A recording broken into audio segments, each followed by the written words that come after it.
Hello, my name is Rebekah Ricks. I'm here at the Homeschool Connection where we want to connect home and school, and I'm on my weekly show, The Brew.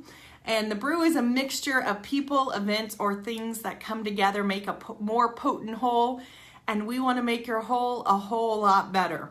And so I'm feeling, this was a redo from last Monday because we had a horrible storm and the electricity went out and it was just thunder and lightning. It was craziness. So hopefully you can sit back, drink your morning coffee with us, and talk a little bit about I'm really excited to kind of talk about this because I get asked this all the time, and I've been doing some study on it, so I really am excited to kind of do a talk today.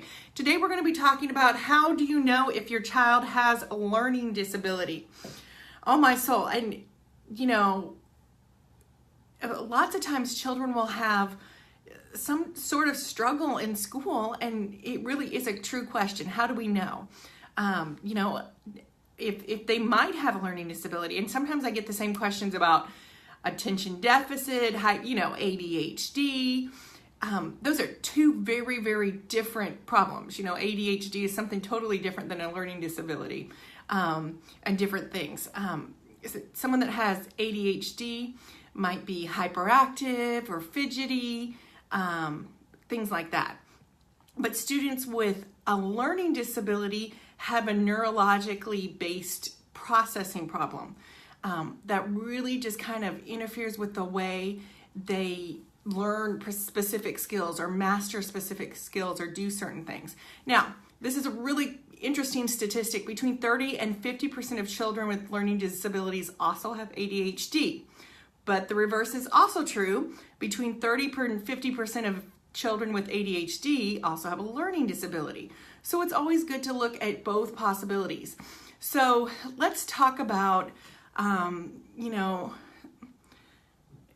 would you know to suspect if your child has some sort of learning disability? There's lots of different things that we can look at and think about when we're talking about that. Students with learning disabilities really, the main core of it is they have difficulty processing information. So kind of think of it like your brain is like a computer, all right? And we know a computer might be slow. It might take a while to do it. All the parts are there in the computer, but sometimes there's something bogging it down. That's something that's having that's getting the problem.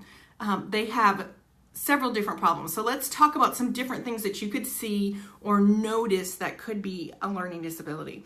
They might have problem getting information into the brain. Okay, so keeping it there, just getting it into there. So that's called an input problem. If there's any type of way when putting into or understanding it, they may have difficulty with sound input. Okay, so maybe they can understand something when they read it, but if you orally tell them, they're not getting it. A lot of times that'll happen in classrooms. They don't understand what the teacher is saying. Auditory perception or an auditory processing disorder. Or they might have a visual input, a visual perception disorder. So if you're thinking about that, the way we learn is a combo of three things: sound, visual, and auditory. So a typical student is learning when we're in a classroom. We have something that we can hear, we have something that we can see, we have something that we can say, look at, hear, say, visual. That's how it's. So there's three different ways. We're reinforcing three different ways. And of course, one student may lean toward another way that they like a little better. But a lot of times, if there's really a disorder in that, they're not inputting information in that particular way. So they might have a problem integrating information once it has actually been received into the brain. Once they get it there, how does it relate to other subjects? So sometimes this is like sequencing. Anytime you have a student that really has a hard time inferring. So inferring is something very abstract, especially in reading. What is the author inferring? I don't know. well, come on, what do you want them to think about? I don't know. So sometimes you can pull in information and we want them to have higher order thinking to infer. It's not necessarily said. Sometimes it's even to organize information. Okay, it's too much information and then they feel overwhelmed. It's too much. And then sometimes information has to do with the storage and retrieval of information. So a lot of times we're talking about, the process of being learned, short-term or long-term memory, retaining information. So dyslexia. So I am dyslexic. And sometimes you think, oh, it's just something you'll grow out of, but you don't ever actually grow out of a learning disability. You just learn how to manage it. So someone who is dyslexic, a typical person or typical child has filing cabinets in their brain. And so when a typical person learns it, it goes into the filing cabinet, and then you search through the filing cabinet to get to the file you want, and then you pull it out. That's what your brain does. And it does it in a couple seconds. Well, someone with dyslexia or dysgraphia doesn't have a filing cabinet in their brain, or a processing disorder. We don't have filing cabinets. It's like if you walked into this room and it was covered with papers everywhere. And so then you ask me a question and I have to find that piece of paper. So it's going to take me a minute. I know right where that piece of paper is. I know right where it is. I'm going to have to dig through stuff to find that piece of paper. So sometimes it'll come with learning something. So it would take someone that long to know a multiplication table. Someone with dyslexia or dysgraphia or any of those type of processing, it's going to take a couple seconds for them to remember where that piece of paper is in the room. So you kind of have to look at it, if you can start looking at it from a different way. Okay, so their brain kind of works a little bit different. Output problems are something else that we can have and talk about.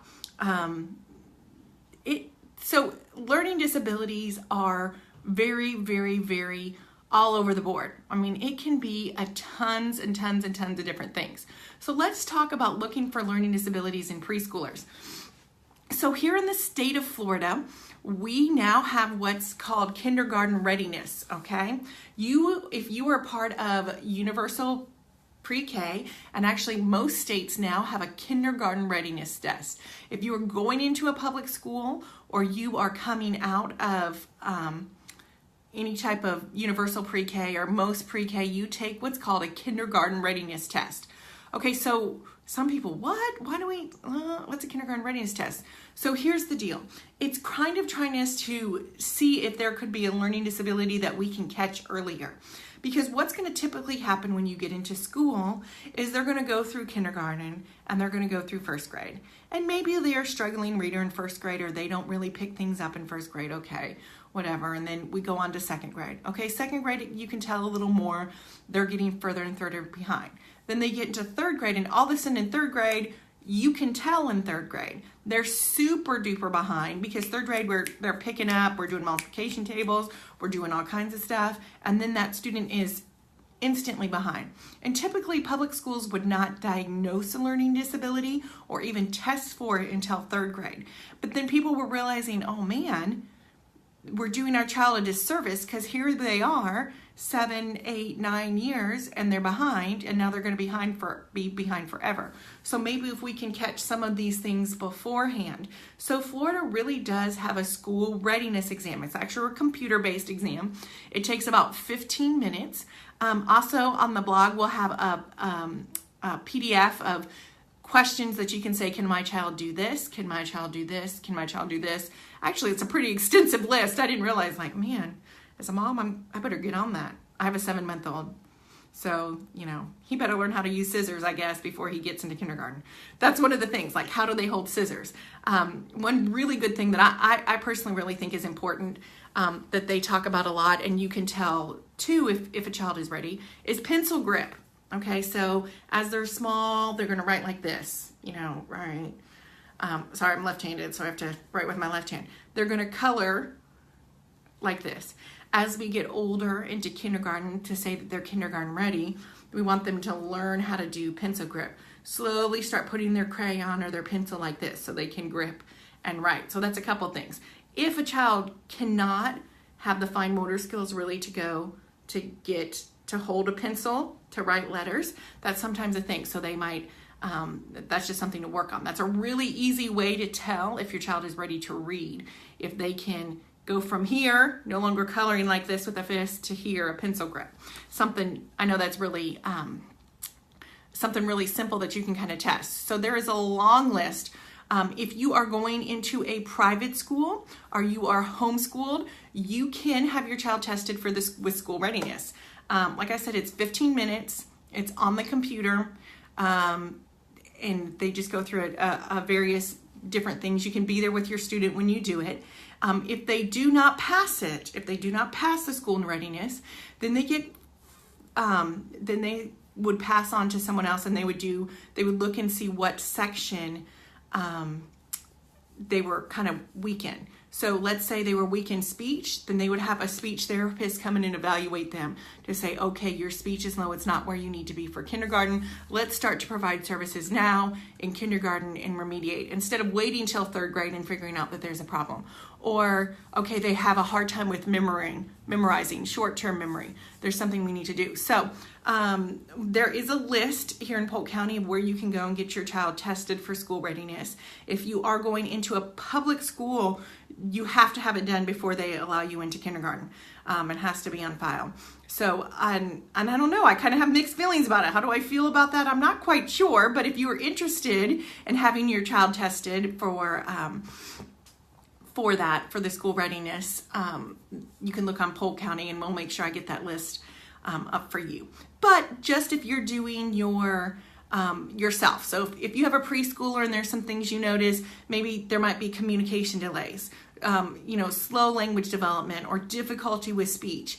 If they really have a hard time understanding being said, or if they have a hard time communicating thoughts, sometimes you can tell if there's maybe a little speech. We were just talking about pencil grip. That could be poor coordination or underdeveloped motor skills, which can really be done with an OT, some occupational therapy. Obviously as parents, we worry if there's any type of delays in sitting, walking, coloring, using scissors, things like that. And if they're little in pre-K and they're having a hard time forming letters and numbers, sometimes that can be a fine motor skill that can be worked on.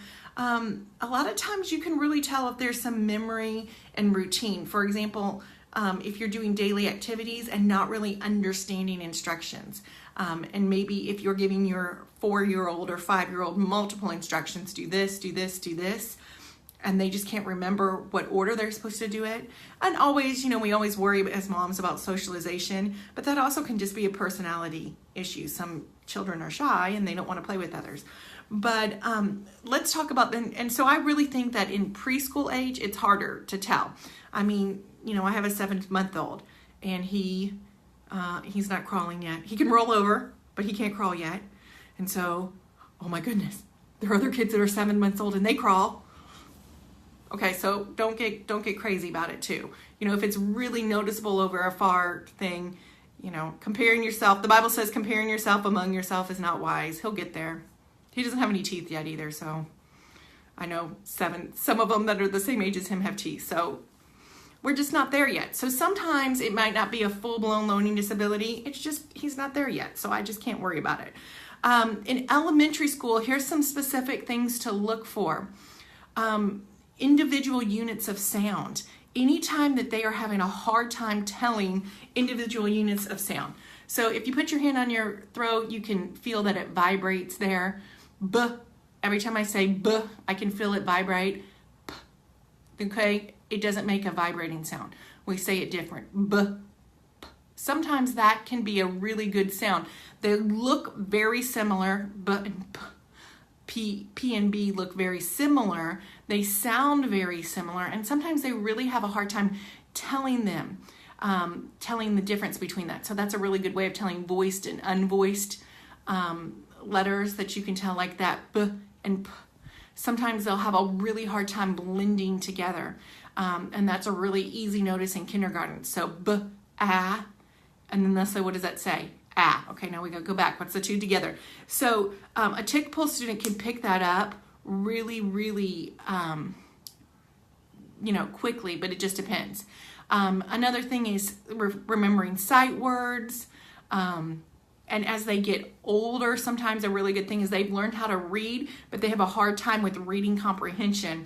That's something actually called verbalizing and visualizing. Some students, you know, when I read, I see it like a movie. I don't know how to say except see like a movie in my head.